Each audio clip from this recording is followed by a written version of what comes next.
खऱ्या अर्थाने लोकशाहीचा मालक आणि चालक हा सर्वसामान्य नागरिक करतो. त्याचा अनुभव आपण नुकतंच इलेक्शन झालं, इलेक्शनच्या पिरियडमध्ये घेतला.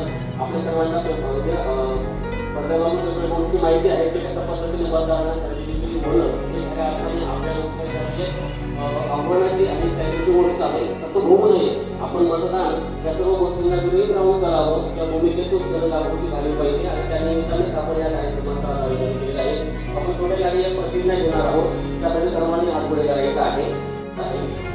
मी म्हणतो माझ्या मागे आपण सर्व म्हणूया, आम्ही भारताचे नागरिक लोकशाहीवर निष्ठा ठेवून याद्वारे प्रतिज्ञा करतो की आपल्या देशाच्या लोकशाही परंपरांचे जतन करून आणि मुक्त, निपक्षपाती व शांततापूर्ण वातावरणातील निवडणुकांचे पावित्र्य राखून व प्रत्येक निवडणुकीत